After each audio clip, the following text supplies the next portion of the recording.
An incredible couple, Lucy Davis and Ben Haldon. And then Ben was like, do you want to start coaching with me? I'm looking for a female coach. I was like, yeah, sure, I can do. I'm sometimes so laid back, I'll fall over, so she keeps me propped up. So we work well together. I was very, very concerned with what I looked like in the mirror. I just wanted to be as tiny as possible. It kind of created this dark space for me where I developed an eating disorder called NES. That became quite unhealthy. So I switched it to let's have some performance goals, let's have some health goals, so a healthy heart, and then have aesthetic goals. Problems that both we have, talk about them so that other people can feel like, I've got that problem, and so have Lucy and Ben. I will smile at every person. Even if I don't get a smile back, the physical act of me smiling does something inside of me. Hello. I am today joined by an incredible couple. Honestly, I don't like being around them very much because they are so fit and I am so fat. But the truth is, I have to say, they follow a wonderful, no-nonsense approach to fitness that actually is quite refreshing in many ways. Their podcast is number one in the UK in health and fitness. It's called Not So Fit. I think if you guys join us on video, you will realize they were sort of mocking me a little bit with that. I'm going to be a guest on their podcast, so if you want to come and join us in the conversation there, I think you'll enjoy it very much. And I have to admit, they have been wonderful in so many ways in explaining things to me about my not so fit lifestyle that I think were very eye-opening and informative. But between you and I, we're not telling anyone about this.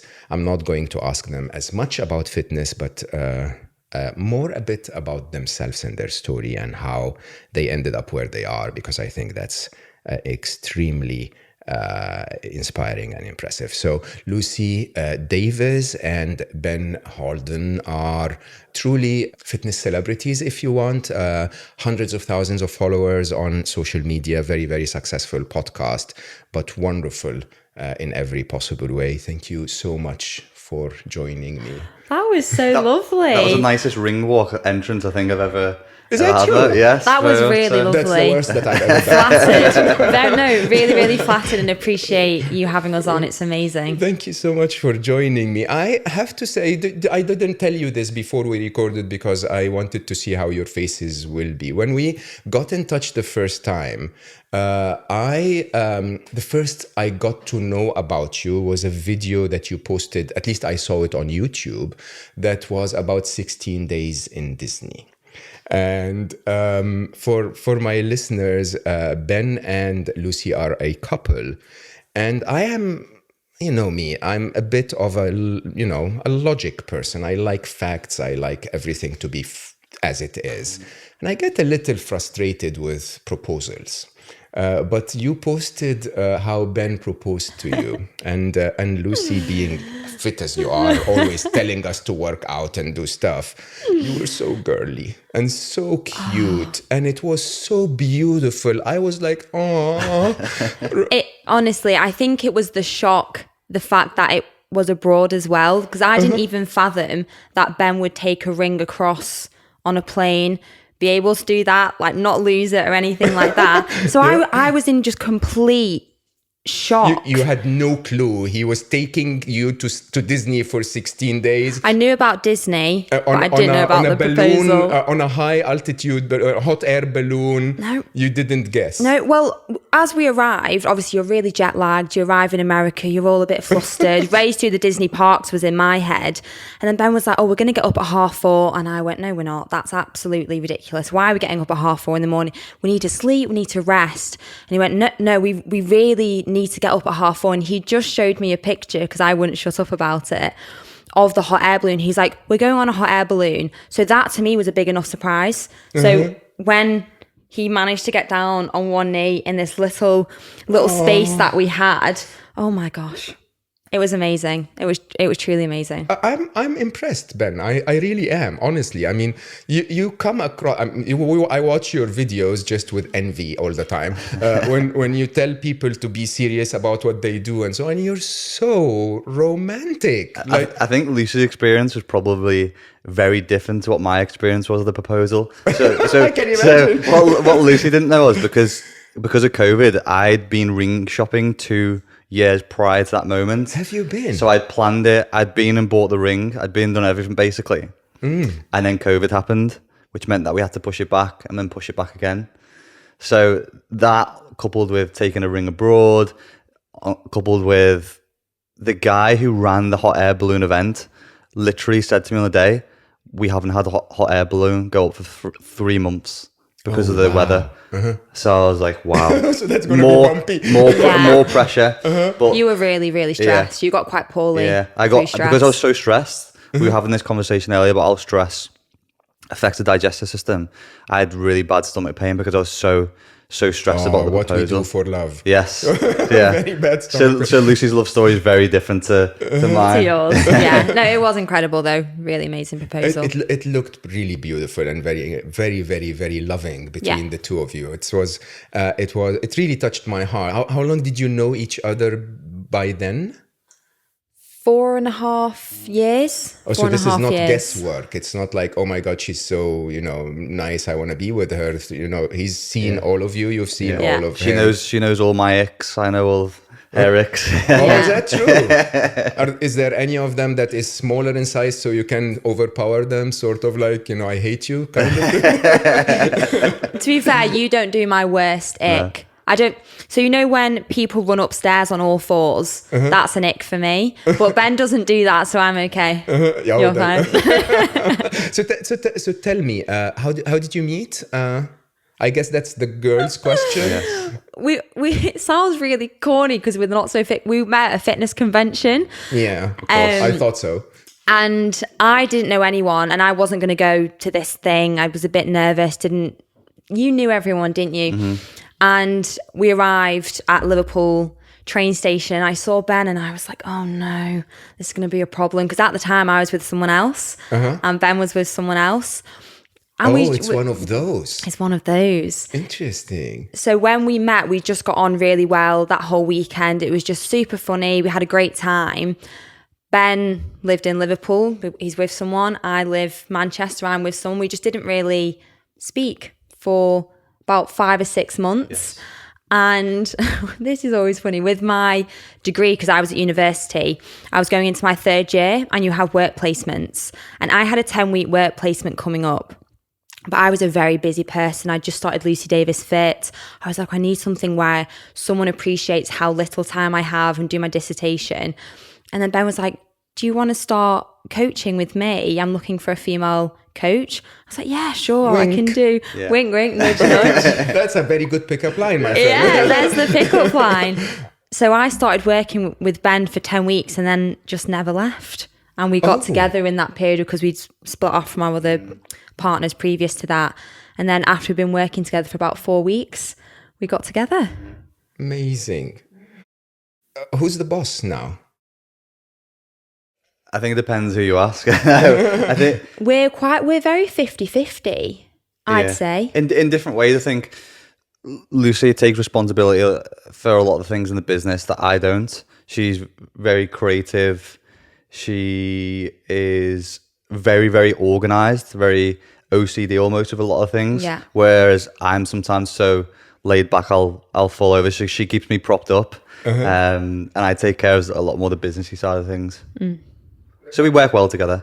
Yeah, because I have to say, working well together as a couple is probably a topic that is rare to find, if you don't mind me saying. Yeah. It's really rare. And it's quite hard to explain to people because if you haven't experienced it or you've tried it, a lot of the time it doesn't actually work when you're working with your partner.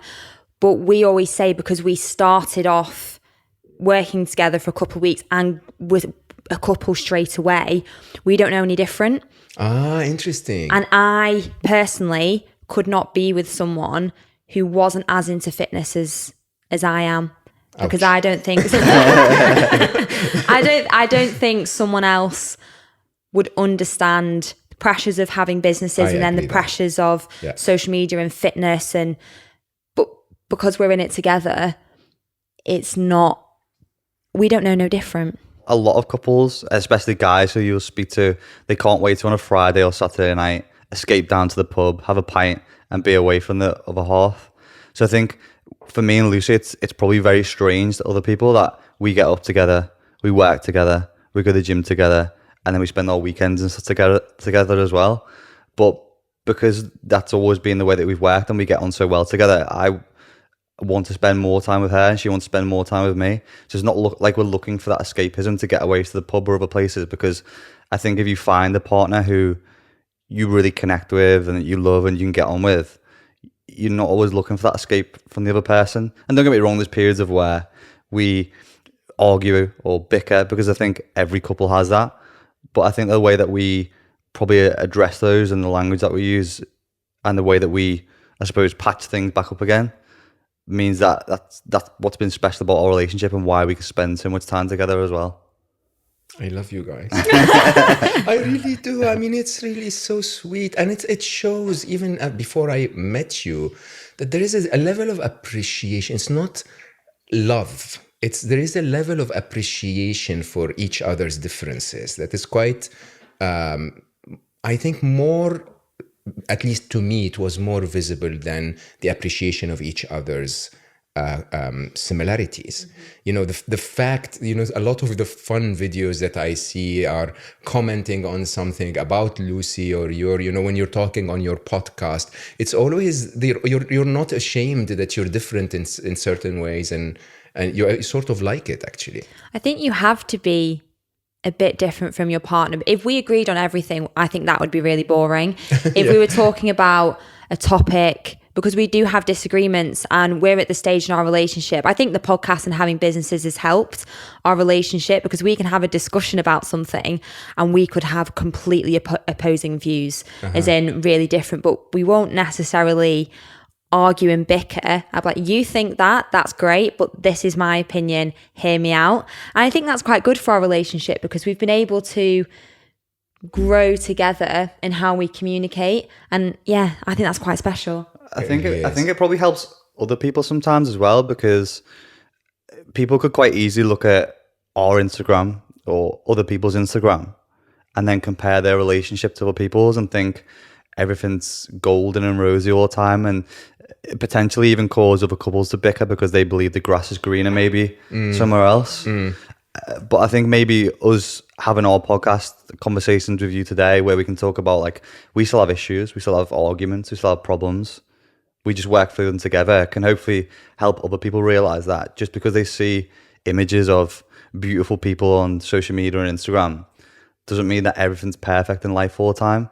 So try not to compare it and see that as kind of the almost what you're trying to pin up and hope that your relationship will be like. Yeah. So it's not really about completing each other's words, rather than maybe understanding the words of the other, basically being open to the idea that you're going to be different. But you still didn't say who's the boss. So we disagree. Like today, for example, you wanted, I'm just making this up, you wanted to come with an Uber, he wanted to come with the train, whatever, right? Is there a moment where, you know, Ben goes like, no, I'm wearing the pants, we're taking the Uber, or you, I think I'm quite good at that. Oh, there you go. Do you not think even before Ben was like, should we get an Uber? And I was like, no. It probably gets to the point where it's happy wife, happy life. But you did actually suggest an Uber, and I looked at Cal and just went, no, we'll just get the tube. So technically it was me today. Yeah. There you go. Yeah. There you That's go. your answer. Yeah. I'm the boss. It's really beautiful and inspiring. Would you say there are secrets to, I mean, look around your friends, your people that you work with. It's not very common that you get that you find that level of understanding. Would you say there are certain secrets that you find? I definitely think communication is one of the biggest things.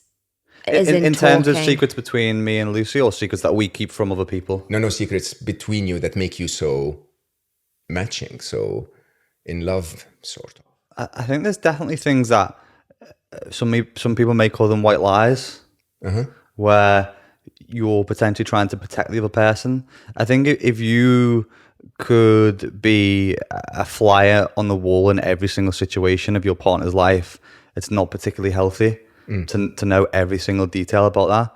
I love that. Because there could be some conversations that you have with the guys or friends which have no real malice to them, but your partner may not see it that way. Yeah, it's like if I was talking to my girl best friends about Ben and boys, and it's not exactly the same conversation that I go home and tell Ben everything, the conversation that I've just had, because it's not necessarily something that he would need to know, or even he wouldn't even understand some of the girly chats we have. Just as Ben said there, so I'm 25, Ben's 30. There's a lot of group chats. Ben has his laddie group chats and things like that.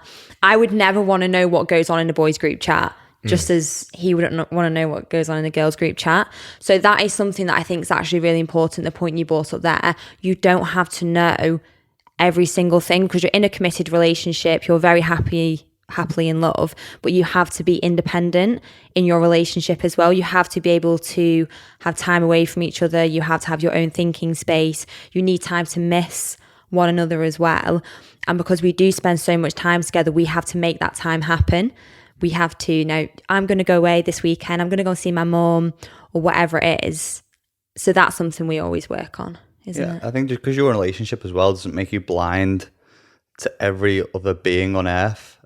So I think there'll be observations that you make and conversations that you have with other people that you potentially wouldn't have with your partner. I don't think that makes you a bad person, or there's any malice in that. But again, it's probably not nice to hear for the other person, if that makes sense. It makes a ton of sense. I'm writing exactly about the topic. I believe that the traditional I call it Disneywood, like Disney and Hollywood, view of love and romance is to, lock us in a place, in a confined space, as I call it, and just make sure that we're together all the time, and that everything is discussed and everything is addressed, and it's just too much.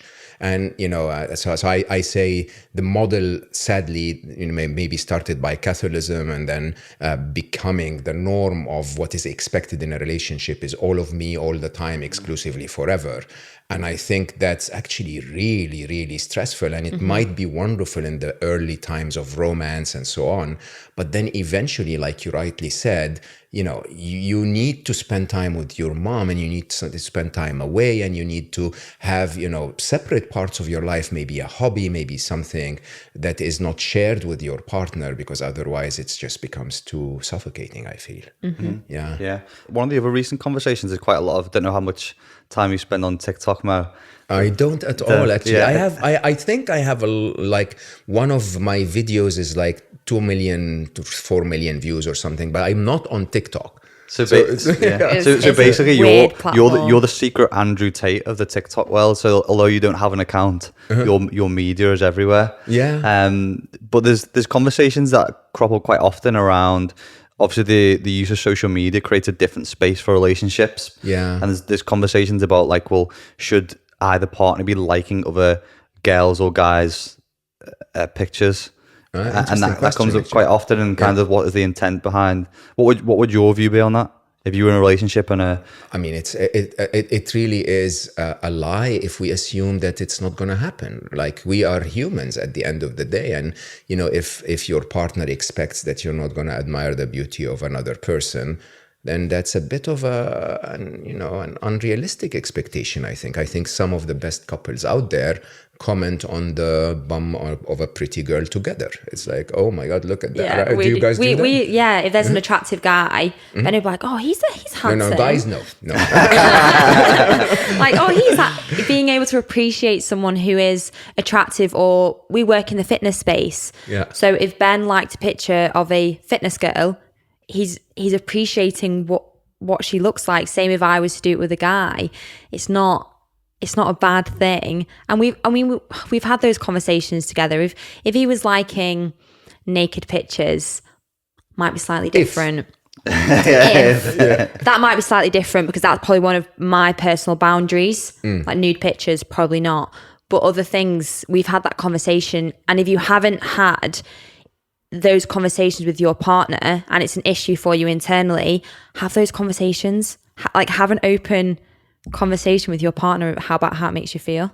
I think you guys are lying about your age. You're like maybe in your 270 years old. Like, this kind of maturity in a relationship normally comes, actually among my friends, normally comes on the third, real committed marriage or relationship. And people normally are not like that when they're 25 and 30. So I think COVID may have sped. You spent COVID together? Yes. Yes, we did. Locked together, yeah. So I think that's probably sped the process up a little bit as well. Coupled with, we've both been through therapy, so I think that really helped open dialogue in different ways. I potentially Would you mind if you share a little bit about that? Because I think that's a very inspiring story. Because when people watch you, I mean, for my listeners who don't know, I think, Ben, you have like 70,000 followers on Instagram. Of course, Lucy has, 570,000 or something like that? Who's the boss? But the thing is, when we watch you at this instant in your life, we think that everything's always been perfect, but it wasn't. So therapy, what happened? So therapy for me, like, I kind of stumbled upon it. I think it was probably because of my love of fitness that created a darker space for me, and the kind of comparison to others consumed me. I think the extremism of the sport of bodybuilding probably had a massive. So you were competing as a bodybuilder in your team? Not at this time, but I think what had happened in my early years massively played a role in that. I think relationships with my dad earlier on in my life played a part on that, and then lockdown kind of drilled everything down and gave me a lot more time to think, and it kind of created this dark space for me.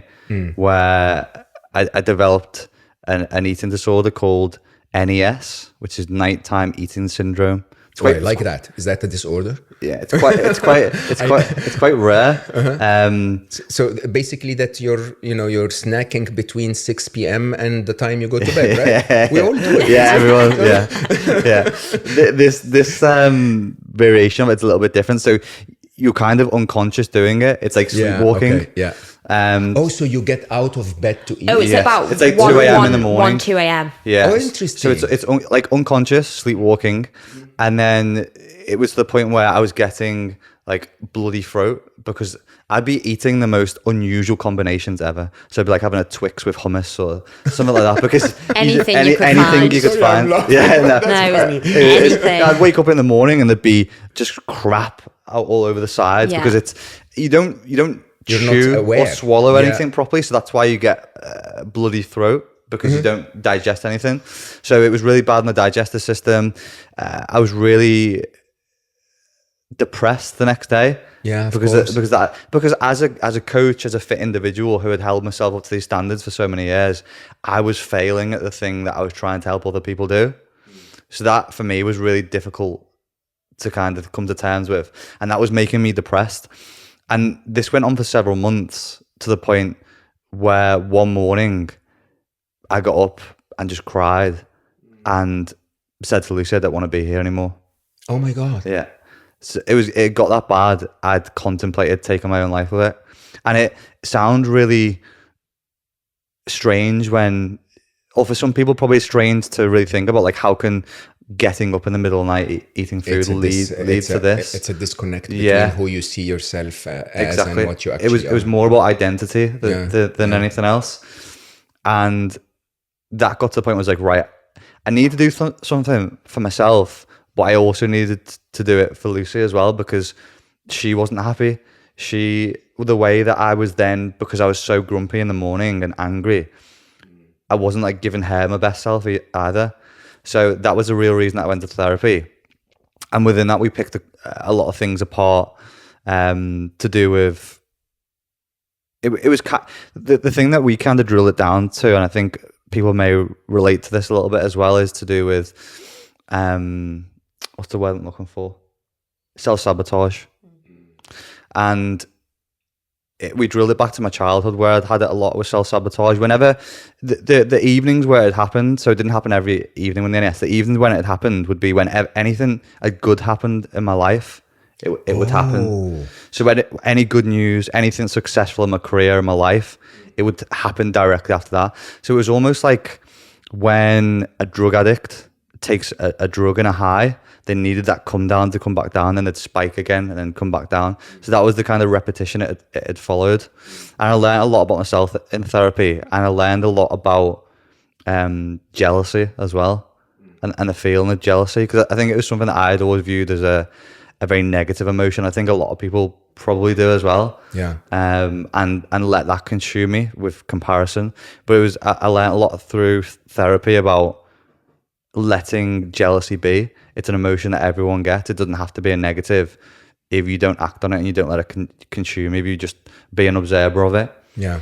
And that really helped. And that helped me be a better communicator with Lucy as well, and speak about things, and then obviously open up about this topic and speak to more people about it, which then when I started to speak about it, I was surprised about how many guys. Then I had hundreds of DMs and guys like, I've been through this, I've done this. And I think that's been a nice thing about speaking about it, because it can then make other people aware and more proactive, because we're so proactive with our physical health, but I think I was always reactive with mental health. I want to come back to this in a minute, because I think the idea of sort of the negative side to obsession with fitness is actually quite an interesting topic. But hats off, honestly, especially for the image of someone who is fit and manly and strong, and to be able to get to that point where you admit to yourself, hey, I'm sabotaging my own life, I'm sabotaging my love relationship, I'm affecting everyone around me negatively. I think that's definitely a very commendable position to take. So I love that. I'll come back to this in a second, but Lucy, you're not a stranger to that either, which I actually could not believe when you told me the story. Yeah, I don't think a lot of people can see that I had an eating disorder. I cannot believe that. Yeah, it's a really weird one, because eating disorders don't necessarily, I mean, I obviously don't have one now, but they don't necessarily have a physique type. But my story is a little bit different to Ben's. So I used to be a full-time swimmer. So I grew up as a competitive athlete, swam all over the world, represented my country. But with swimming, when you say those things, my love for you gets into a bit of jealousy. Like, what's wrong with me? Go ahead. But so being a very young girl in sport from the age of 14, swimming, you're looking at yourself every day. You become very aware of your weight. So from the age of 14 to 18, we were pretty much weighed before and after every session. Is that true? Yeah. I think it's very similar with gymnastics, swimming. They're very intense. And ours was very strange. They would weigh us before and after to see how much we drank in the session, to see if we were heavier after. And I was like, it does not work like that. But they used to weigh us. We had our body fats measured. So I look back now and I'm like, that's really sad for 14, 15, 16-year-old Lucy Davis. And as soon as I stopped swimming, and I stopped just because I got to the stage where it wasn't for me anymore. I wasn't as fast to go to the Olympics. And I just had a very level head. I was like, I can't swim for the rest of my life. I can't swim 9 times a week. I went to university. As soon as I stopped swimming, I completely lost all sense of identity. Something I'd done for 10 years. Oh yeah, Lucy's the swim. Oh, Lucy Davis, the swimmer. It wasn't just Lucy Davis. It was Lucy Davis, the swimmer, for 8 years. And when that was taken away from me, I was just very, very lost. Left home, went to university. And as a swimmer, when you're trained 9 times a week, you can eat a lot of food. You can have loads. It's just get the calories in. Yeah. So when I stopped, so from going 9 times a week, I was like, right, okay, so now I need to hit the gym 9 times a week and maybe to keep up with what I was doing, to how I looked. I wanted to be really skinny. It was the era of the thigh gap, where women wanted to be really like size 0 models. Was there an era called the thigh gap? Oh, the thigh gap, yeah, which is actually to do with like your bones. Where was I during that? God, you don't want to be around the thigh gap era. It was the worst era. And I just very naturally at uni, away from home, cooking for myself, just developed an eating disorder, and mine was bulimia. So bulimia is where you eat food and you throw up, obsessively exercise to burn off calories.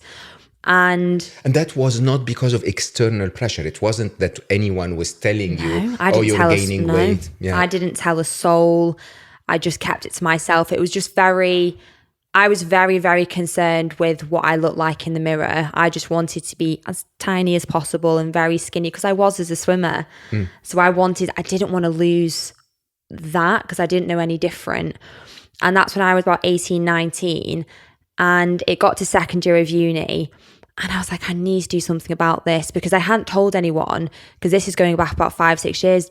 People didn't speak about eating disorders. I didn't have anyone to turn to. I didn't want to tell my mum, my dad, my sister. I was like, no, keep it to yourself. And that's when I changed my Instagram name to Lucy Davis Fit, because I was like, I'm going to do it for me. I'm going to post my befores and afters. I'm going to prop my phone up in the gym and post some workout videos.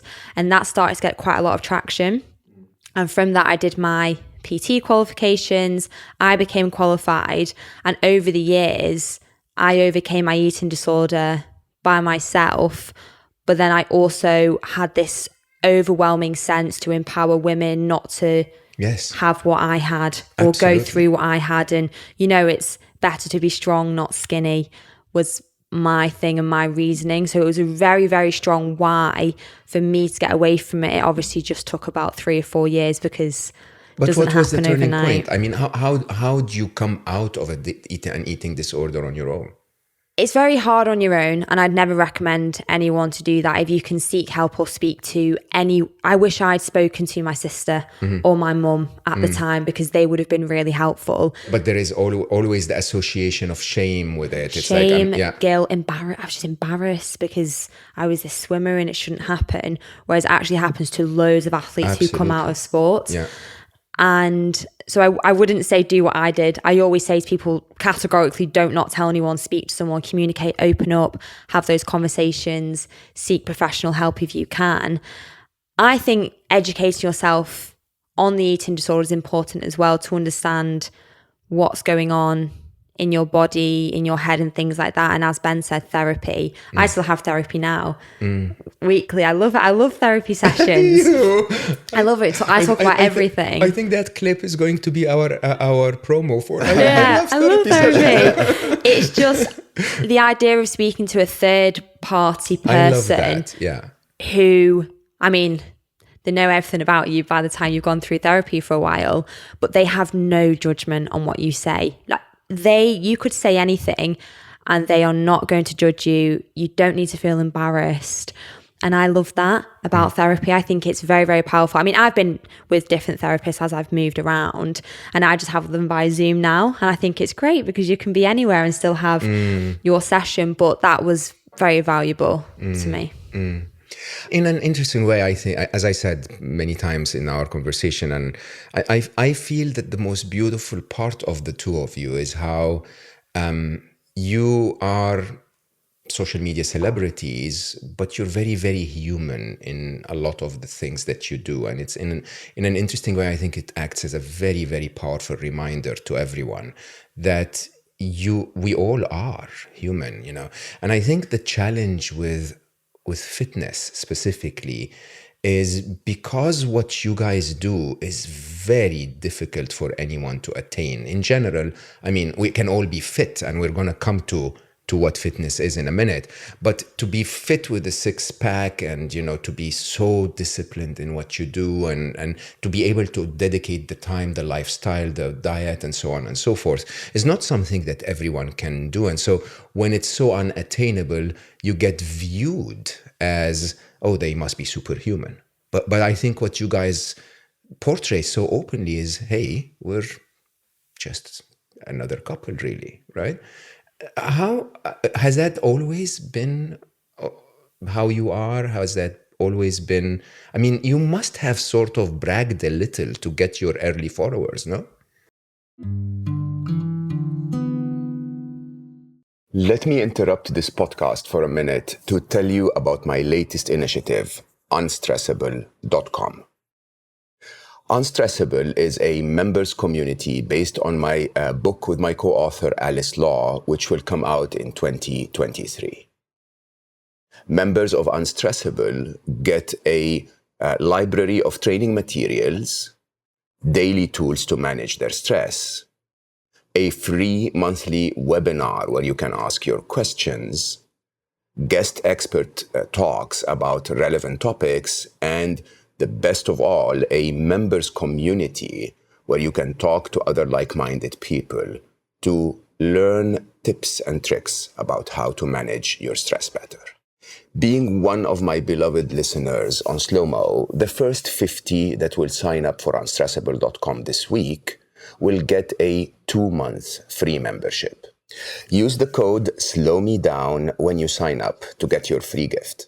Remember, this gift is only for the first 50 who sign up. So do it fast. Go to unstressable.com, join our community, and learn how to lead a stress-free life. I cannot wait to see you there, because living stressed is not living.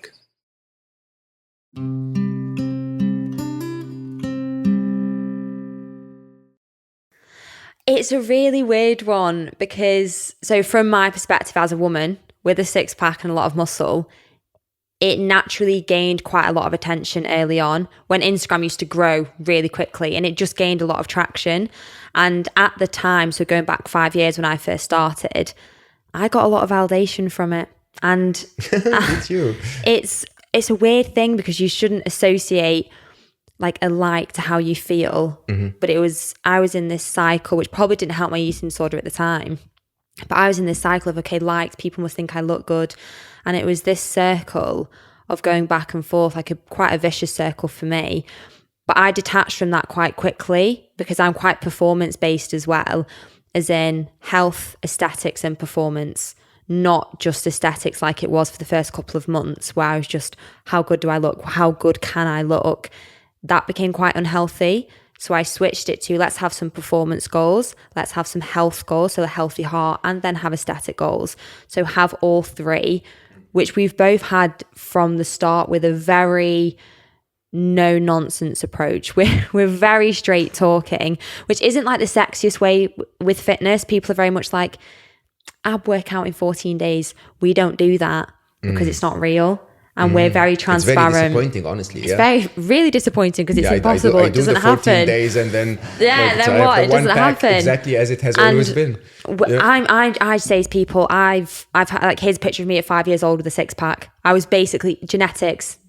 I was basically born with one. Is that part of it? Yeah, genetics is massively in terms of where you store body fat. There you go. I someone needed to tell me that. Yeah, because I could probably make a lot of money by selling ad programs because I have a 6-pack and it's very prominent. But I'm like, no, I've had them since I was about 5. So I detached myself from that, whereas a lot of people in the fitness industry, which I think gives it a bad name, is get abs in 14 days, do this thigh workout in 14 days and get your perfect figure. We're not really that, are we? That's not how we promote anything. I think the fitness industry has definitely changed in a way as well. I think the problem with fitness a lot of the time is, especially people who become personal trainers, is that someone's friend will get in shape and then someone will say, you should be a personal trainer. And it doesn't mean that they're good at coaching or training people. It's like, if I could go out and drive my car, it doesn't mean that I could teach you how to drive your car. Absolutely, yeah. And a lot of people kind of, like, I think, put themselves on a pedestal as personal trainers and people who are fitness influencers, and they kind of created a divide between them and their audience. And there was one day when I was creating content, it was always about, like, where can I get the best angles? How can I look the best to my audience? And then one day, kind of come back to genetics, I've got this thing called pectus carinatum. It's where basically the rib cage is more protruded. It was always something that I was really conscious about. And one day I just thought, can we swear on this podcast? Oh, you can, absolutely. I thought, fuck it, I'm going to. Thank you for the question. I was going. He did swear on the podcast. We're gonna edit that. I just went out onto the road, took my camera, and took my top off and spoke about how conscious I was about it. That's so and put wonderful. it on social media. Yeah. And I had the best response out of any video love that I that created. video. And I was like, wow, when I'm vulnerable and I speak about things and problems and issues that other people have, people connect with it more rather than me trying to be a show off and be something that I'm potentially not.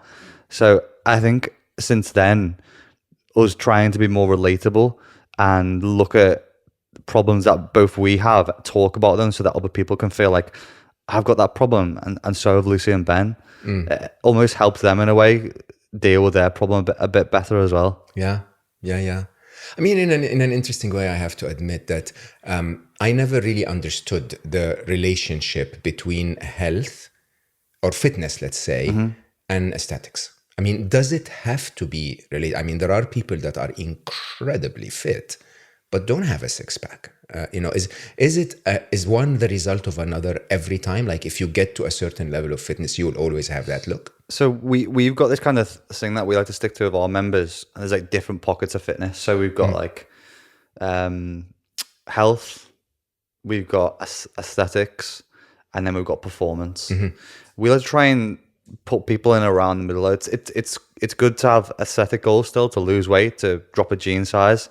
And then obviously health wise, we want to look after that. We want a healthy heart. We want to make sure that we have a prolonged good quality of life. And then also we set performance goals of maybe someone wants to hit the first 5K, someone wants to get stronger. So I think positioning yourself in between those is really helpful. As soon as you position yourself too far in either of those sections, the balance is off tipped. And I think that's where sometimes people pick up disorderly habits. And that's one of the big things about them is habits. Me and Lucy don't particularly do, and this is why part of the thing is the not so fit couple. We don't really do anything that extreme. We just have. Oh, you do. We just have. Except Oh, you do. Apart from when we do runs and marathons and stuff. Yeah, I mean, like Lucy, what did I ran 100K. 100K? What steps? Well, so shall I touch on the 100K? Yeah. So it's yes, please talk to me about that. I don't even walk 100K. Like, I don't what think are we most talking people about? do. I had a New Year's resolution last year. Yeah, I did too, like to eat chocolate or whatever. To do an ultra marathon. So an ultra marathon is anything over a marathon distance, which is 42K, but it's usually 50K or 100K for an ultra. And New Year's Eve, I had a bit to drink and I was having a really happy time with all my friends, and I'd found a 100K ultra website and I paid for it and I just booked it. Signed up to drunk, basically. Yeah, I was a bit drunk when I booked it, which is great. That's a very expensive shot. It was a really expensive shot. Yeah. And I'm really glad I did. And I told people about it. I said to my audience that I'm running 100K, more so to stay accountable to the fact that I think if I just kept it to myself, it might have just fizzled away. I purposely told everyone I was going to run 100K in July. I trained so hard for 7 months, didn't I? As in, before that, I hadn't ran past a 22K or 25K. Yeah, I think that's true for me as well. Yeah, I never. Just wasn't really a runner. I dabble in running. I did a little bit during COVID just to get outside, and I just committed to running this 100K to raise money for breast cancer because it's very much in my family. We lost someone, and I was just like, I want to see what the human body can do. I'm intrigued to see how much pain I'm going to be in. Like, how far can you push yourself? When will I break down mentally? And what a great thing to just say that I've done. So I had all these things that kept me going, and I did it. And it was great, wasn't it? It was really fantastic. It took 12 hours and 6 minutes and 14 seconds. I feel like I can just... No rest. You're running... They had like pit stops throughout the 100K where you like refuel, go to the toilet, drink. It was a really hot day. It was like the 28 degrees day. But yeah, so that is something which isn't that relatable. Like 5% of people will do ultras, but I'm going to go and do an Ironman next. And that's just my thing. Are you? Yeah, I'd love to. One day. Okay. It intrigues me, but I don't say to my audience, go off and run 100K. I say, do you want to do your first 5K? And I can help you achieve that. So I try and I detach myself a little bit in that sense, because I have my own personal goals that I really want to achieve. But it doesn't mean that if you've done your first 2K, that isn't an amazing achievement. Like that is, yeah. And it's absolutely fantastic. So don't compare to something I've done. Bearing in mind, I've been an athlete my whole life. Yeah. Don't compare to my chapter 50 to your chapter 1. It's absolutely fine to be where you are. But the 100K was one of the best things that I've ever done. Can you take me, someone who's never done this, through what was happening in your mind and heart while you're running 100K? There was 3 significant points where I really, really wanted to give up. As in, I just stood still, tears, no way, overwhelmed. No one was around me. Very, very lonely periods of time. Way. Oh, that's such an interesting feeling. But the thing that I made sure I did was I had a picture on my phone, because you're very flustered running 100K. You get your phone out, you pack. But every time I had those moments of massive amounts of self-doubt, I had a picture of my breast cancer just giving page, which to me was quite powerful, because that was why I was doing it. And I could just keep going. I could just run again, because I'm like, you know what? There's people have done more. People have run more. People have achieved different things, and I'm currently achieving this. And there's no reason why you can't finish. And I had all these guys around me. I had my family there, and my support team was really great. Every time I saw them, I was laughing and joking or crying sometimes. But I had so much purpose to finish that race that it was an overwhelming sense of like empowerment for me to finish. And then you just kind of go numb to the pain. You do. Yeah, you go really. So physically after a while, your whole body's just numb. As long as you're moving forward, that was the aim. Just keep putting one foot in front of the other.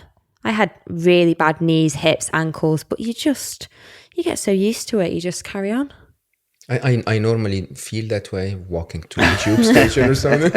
Very, very, very inspiring. I mean, in an interesting way, again, you sort of mix that superhero image with the reality of I stop and I cry in the middle and I keep running. That's so beautiful in a very interesting way. It touched my heart, because I think that's that mental struggle, if you want. This really is what we have to work on in an interesting way. We go back to Ben's story, and if you don't mind me just hitting on fitness a little bit. Do you think that being so focused on fitness is pro mental health or against mental health? I mean, you spoke about jealousy, for example. And what should people keep in mind when they have a fitness goal?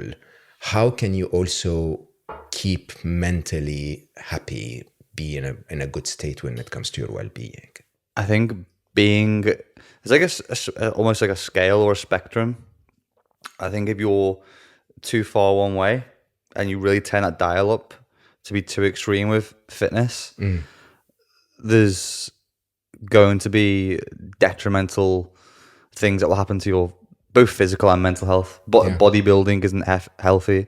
I think it isn't. No, for sure. There's been a lot of sports stars from football, athletics, that have come out with real bad eating disorders over the past few years, because whenever you want to achieve something, there's going to be sacrifice, and there's also going to be other things that come along with it. I don't think it matters what sport you're in. If you look at any sports star that people aspire to be, there's going to be people who've won massive accolades who also come along with a lot of baggage. And if you aspire to be that person, you don't just get the good stuff, you get the whole package, you get the whole suit that comes with it. You can't just pick the good bits and say the bad bits go. They come with it as part of it when you're really focused and extreme on something. So I think that was a difficult thing for me to deal with, because I was so extreme and focused on something. And that's why a conversation that we often have with a lot of our clients and members now is that people come to us to live a healthier but happier life. Yeah. And to be honest, this is one of the big things that we've also taken away from Yumo as well, is looking at the reasons why people are doing things. And a lot of people will come to us with the purpose of, I want to lose weight, or I want to drop a dress size or whatever it may be. But most people do those things because they want to become more confident and at the end of the day be happy.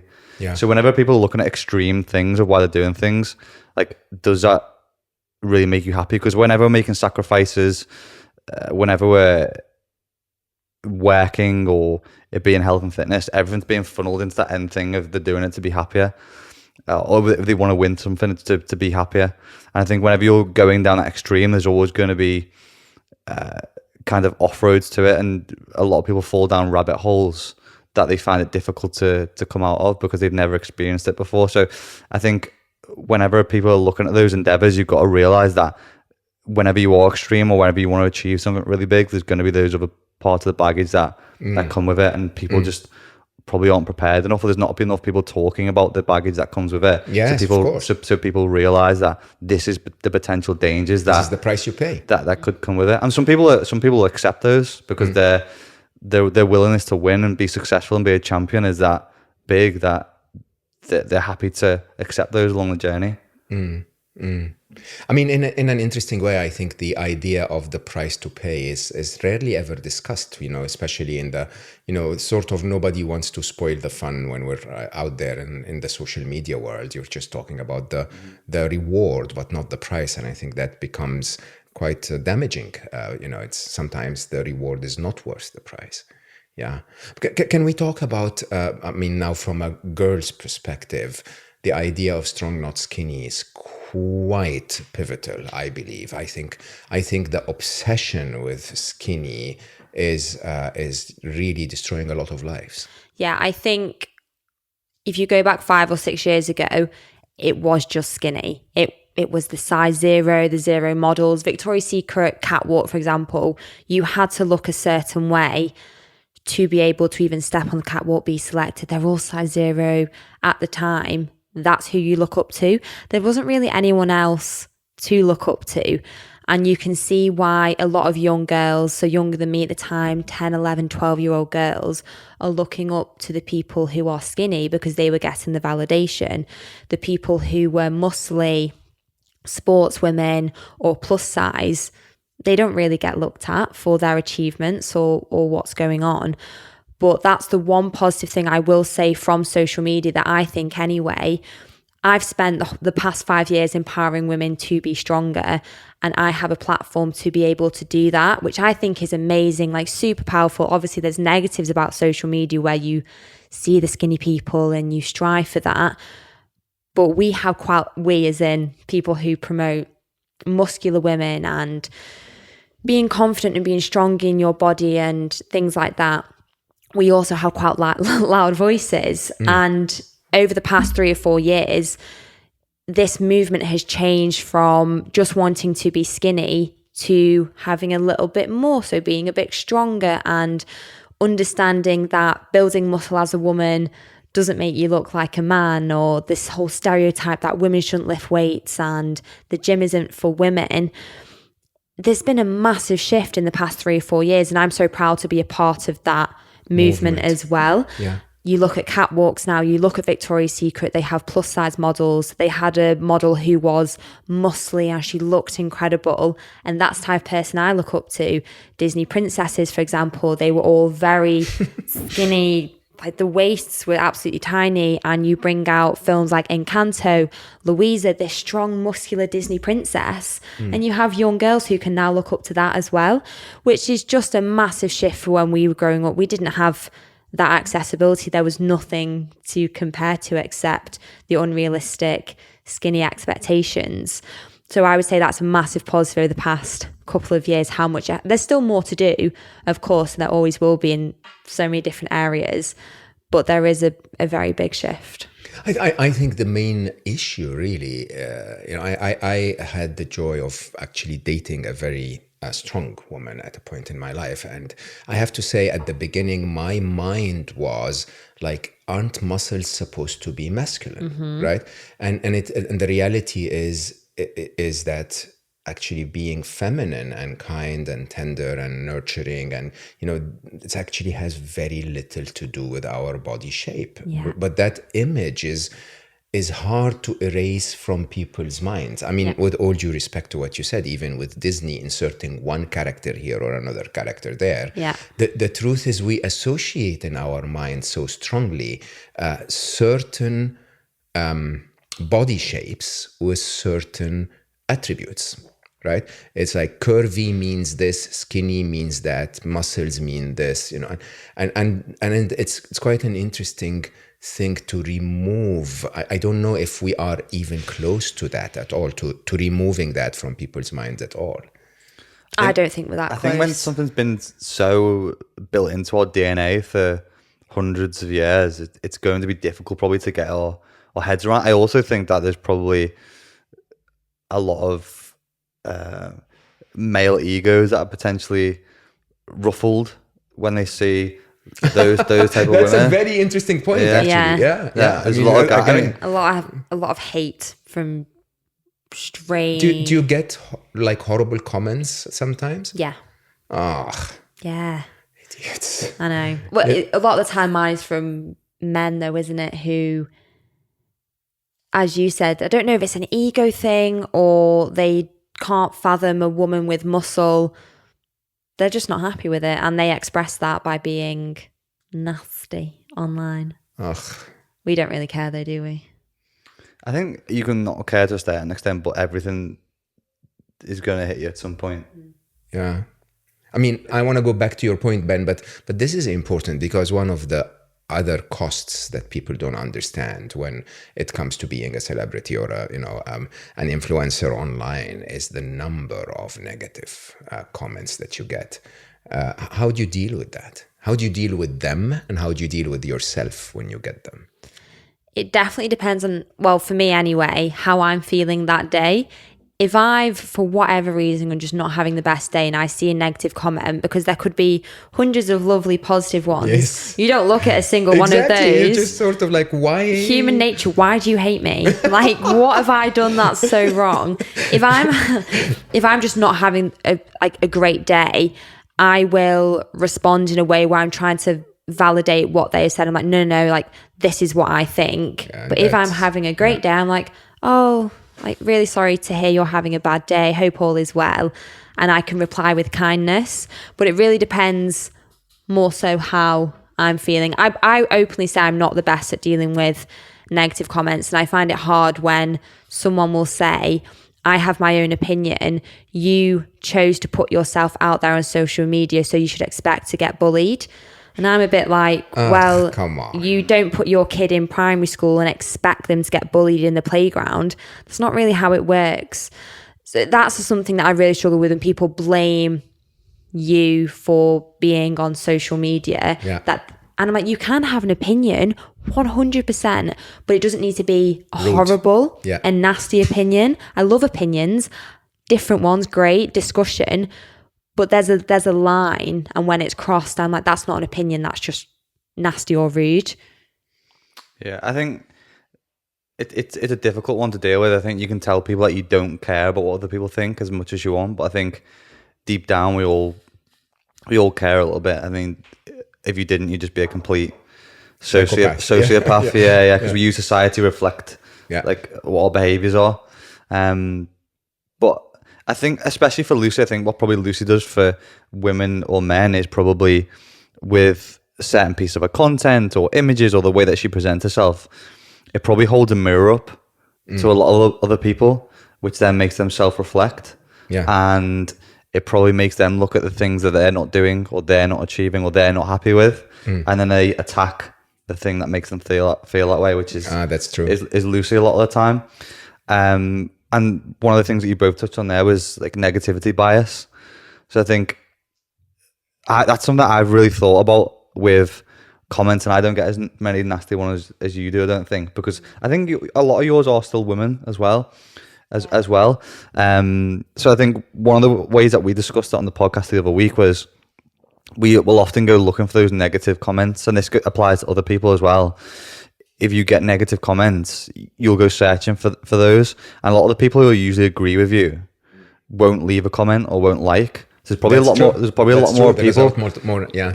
lot more people that actually agree than you think. They just won't say Yeah, anything. so the ones that disagree have an incentive to Yes. say it, right? Yeah. Yes. Yeah. Need to get it off their chest. Yeah. Yeah. So one of the ways that we spoke about on the podcast the other week was because we had a question about this very similar. If you had 10 people who left comments on a post or an image or whatever it may be, and 2 of those were negative, that's a 80% positivity score if you view it that way. Yeah. And if you had 100,000 people sitting in a stadium, 20,000 were booing and 80,000 were cheering. You wouldn't hear the booing. Exactly. I think if you change the perspective of the way that you view those comments, sometimes it can make you feel better just from changing the mindset rather than just focusing solely on the negative. I deal with this very differently, actually. So the first serious negativity, I had a lot of negativity. I'm trying to make 1 billion people happy. Like, seriously, honestly, why are you upset with me? Right? But I think the very first comment that I got when I published the book, my first book here in the UK, was literally, I'm not making this up, 13 minutes after the book hit Amazon. Really? Like literally 13 minutes. The first review I had on Solve for Happy was a 1-star. Okay? Where someone said, I spent so much time reading this crap. I know it all. Why do people like this write books? Okay? Obviously, 13 minutes after the book came out, you did not read the whole book, right? Nope. But it's quite interesting because I will tell you, because it was on Amazon, I couldn't do anything about it. I couldn't even respond, right? And very, very quickly, lots of people came in and put 5 stars, and it was wonderful, and you feel the reassurance. But I sort of developed that very interesting view of like, you know what? I'm going to pretend that the negative comment was not written. And in an interesting way, my theory was, don't give it any energy at all. Don't try to correct it. Don't try to object to it. Don't even read it till the end, okay?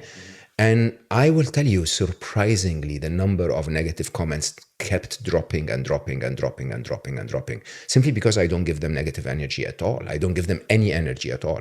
Someone would say something really nasty, and I would go like, my fingers are like, I need to type something. I need, and then I don't answer at all. And that really works for me, because basically that means that the negative comment takes half a second of my time. And it works for the community because there is no debate, no argument, no negativity being reinforced. And it just works really, really well for me, as if they don't exist. Do you think that's something that you had to practice? A lot, of course. I mean, it's so interesting how it doesn't matter how successful you are, how much difference you make. All of us, and I think our listeners need to listen to this, we just need that constant hug. You need another hug. Like you've been hugged by, 5,000 people liking your last post, and then you just need one more. Can we make them 5,001? It's like, one more, please. Like, we love it. We love the reassurance that we're doing okay in life. And the negative one, the one that slaps you, you go like, hey, like you rightly said, you forget about the 5,000, you forget about the 80% cheering. But it's quite interesting because there is a big difference. I had a comment. I actually am not ashamed to say this. I'll say it in the podcast. I hosted here Nadeem Saad, who's a child development specialist who has a company called Happy Confident Me, and it does beautiful work. And we were talking specifically about how teachers in school sometimes say things or do things that condition children negatively or traumatize children.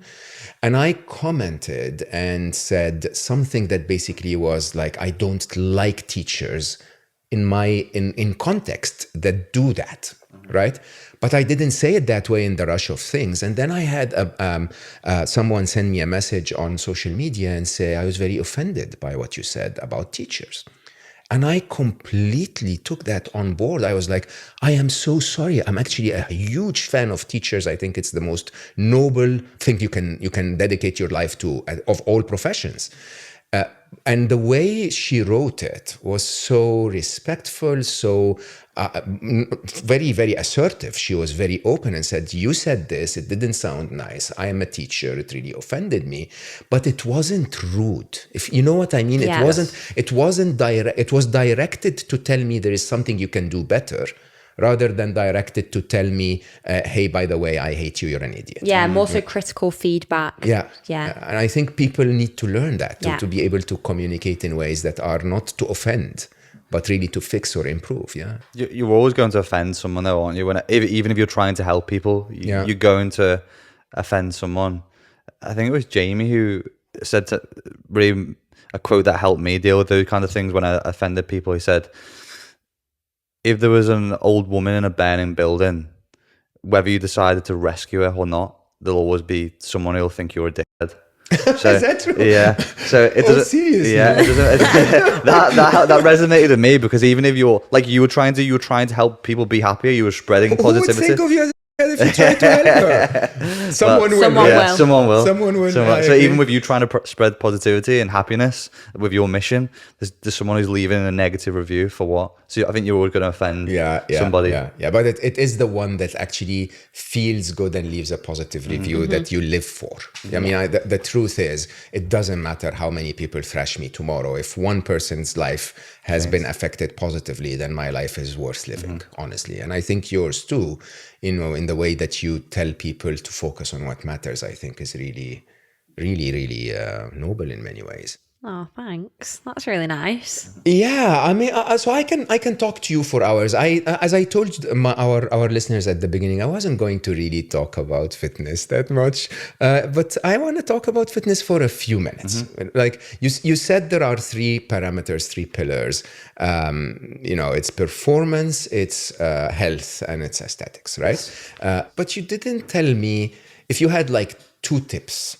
For someone like me, I'm in my 50s now. I think I'm doing okay for 50, but Yeah, I you really are. still want that six-pack, right? What do I do? What would be your top tips? One from you and one from you. Well, if I have to give one tip, is it's not a race. It is definitely not. It's been 50 some years. People think you can, because of social media and because how saturated the industry is, people think you can have results in 3, 4, 5 weeks. It's not, and it's really demotivating when you say to someone you can get these results in 2 weeks. So after the 2 weeks, people switch off. Yeah. If you more so have in your head, okay, you know what, I'm in it for a little bit longer. It could be 8, 10, 12 weeks, but I'm going to stay really consistent with that and I'll be committed for that period of time. You will enjoy it so much more rather than putting the pressure on yourself, because when you enjoy something, you're going to do it. And motivation comes and goes very significantly with fitness anyway. If you can manage to stay consistent and not rely on this feeling of motivation that won't be there all the time, you'll have a lot happier time on your journey because you're enjoying it and you're just being more consistent and you're in it for a little bit longer than just rushing the process. I think there are 2 very, very interesting, gold nuggets here. One is the idea of don't rush, but the other thing of enjoy it, right? There is, going to the gym and working out, yes, feels bad at the beginning, but it's such a joy when you're into that space. It's actually something that you enjoy doing. And I think, I mean, I'm a lot less intense in my workouts now, but I think the reality is that we all know there is a moment right after maybe a week or 2 of actually being consistent where it feels amazing. It's like, I would do this even if I don't get fit. It's just so joyful if you do it. Yeah. Ben, I have to say I dislike the way you look, but in comparison, and you have hair too. Like it's like this to be fair, though, this is jealousy. This is fake. To be fair, so, is it true? Yeah, Only that bit is. Turkey does wonders. Is it? Yes. You had a hair transplant. Yeah, had that little, Did you? about 4 or 5 years ago. Yeah, I No did a way. did a YouTube video and did the whole procedure, didn't we? Does that work? Yeah, look at that right angle. Yeah. Okay, so I'm gonna confess something in front of like millions of people. My lifetime dream is to have dreadlocks. I love that. I swear. I mean, I have only two things in life that I was like, what's wrong with you, God? Like, why didn't you give me those? One was dreadlocks, and I wanted to be 6'3". Why? It's fair to want. Maybe to be you can do it from the 6'3". beard. That could be a cool look. Yeah. People were doing that, weren't they? Yeah. Okay, so you're basically saying it won't work. Well, Maybe not. Oh, they crushed me at the end of the conversation. Okay, Ben. I think for me, it's probably looking at. I think what a lot of people will tend to do in fitness is, especially for me and Lucy, is look at potentially the 1%, the real small things that are going to get them to places. Probably the easiest things that they can do in their life to get them further, but they're not really looking at the things that people are doing every single day and the habits that are in their life that they could potentially change. So it's probably not going out and buying the fat burner or the juice cleanse or the 4-week thing that's going to turn their life around really, really quickly. It's probably looking at their own day more closely and the habits that they're accumulating, both the good and the bad habits. Because for most people who come through our doors and a lot of people who we speak to, probably one of the biggest main goals is weight loss. Yeah. People want to lose a few pounds. And the easiest some people won't agree with me when I say this, is most people probably don't even need to go to the gym. Most people probably just need to walk a little bit more and then watch what is going from their hand to their mouth.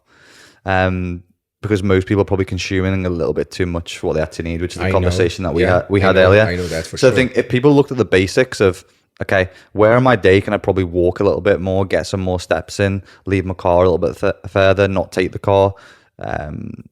Those small bits will add up to a lot over time, especially if you look at that over a 7-day period.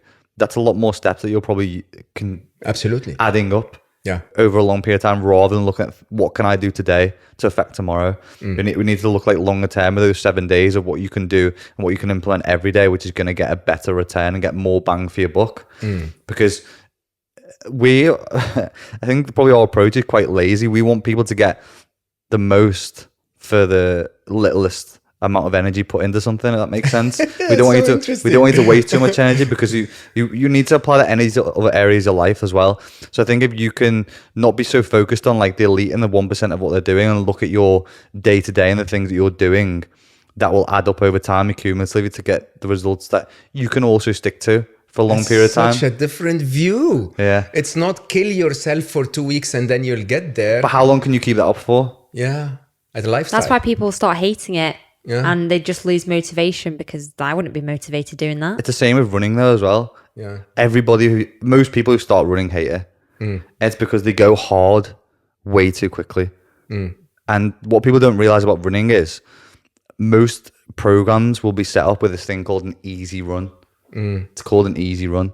It's because you'll be able to recover from it the next day, and you'll still be motivated because you haven't ran yourself into the ground to the point where now you can't sit on the toilet. Yeah. Because you can't stand up. So yeah. It's making sure the next day that you're in a position where you can get up and do it again. I promise you that changed my life. So we were talking about Tim Ferriss's 4 Hour Fitness. You know, a great book in many ways, but I had some parts of it that I didn't enjoy. But the idea was so eye-opening for me, because every fit friend of mine, every personal trainer, whatever, always told me you have to kill yourself to fatigue. And I was literally sore the entire week, because by the time I was doing the same muscle group again 3 days later, I was still sore from the 3 days ago workout. And just by changing that, especially with my age, it just changed everything. Like I really, really feel a lot better. I actually, when I commit, I mean, when I'm traveling too much, I can't be very consistent.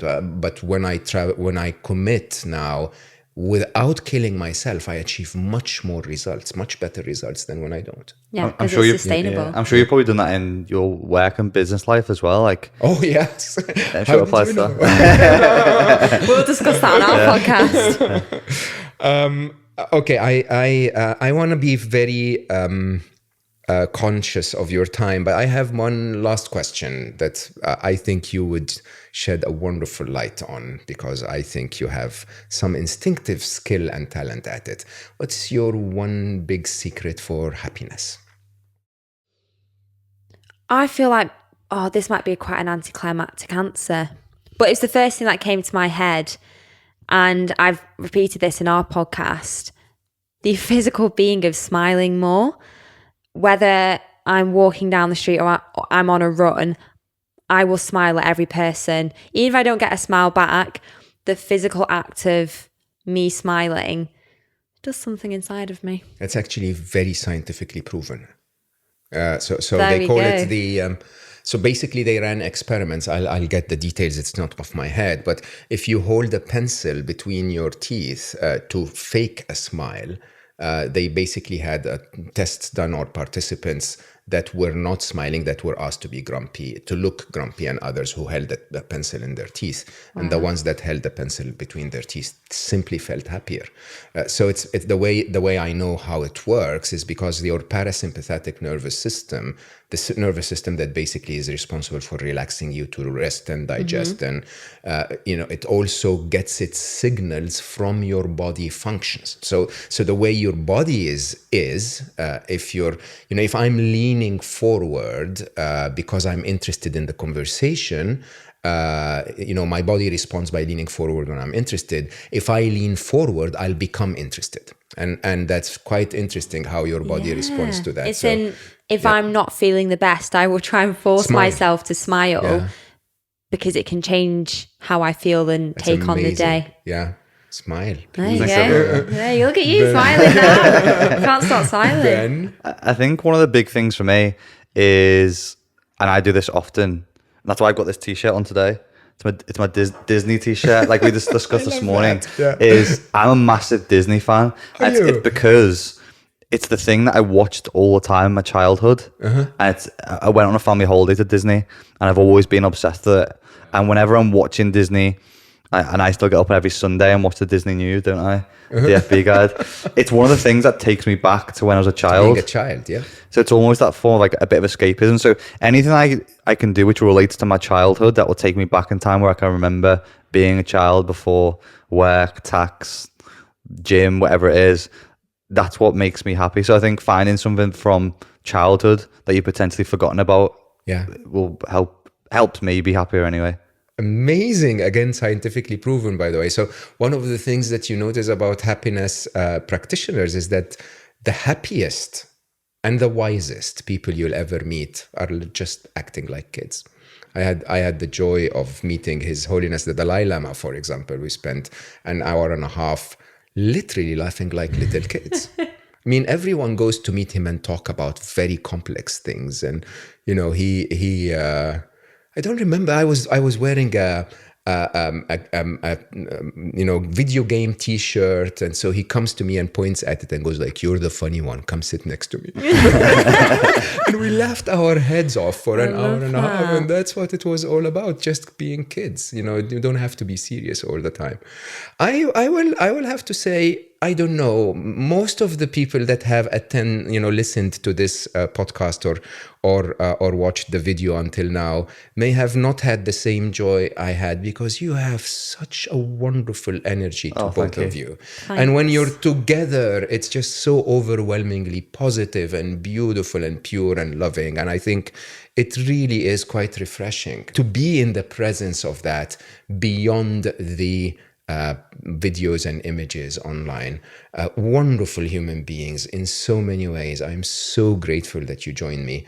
I think many people will be inspired by this. You've made a difference today, so thank you for coming. Thank you so much for having us. I'm smiling like a Cheshire cat now. My cheeks are hurting. Smile. Everybody smile. Smile. No, thank you. It's amazing. And for all of you listening, I once again will thank you for giving me the excuse to meet such wonderful people all the time. I loved this conversation. I can't even describe to you how my heart feels now, because these are two wonderful human human beings. I encourage you to follow their work. It is a no-nonsense approach to really being fit, not being an illusion that is not achievable. I have to say that they really took a very long time to come and join me here today, more than a 5-hour trip. So I'm very grateful for that. It's all because of you. So maybe share that conversation with others and let others who may benefit from it know that there is something to listen to or watch here. And I hope you enjoyed it as much as I did. I will remind you before we go that there is always a tiny bit of time for you to slow down. I love you all for listening, and I will see you next time.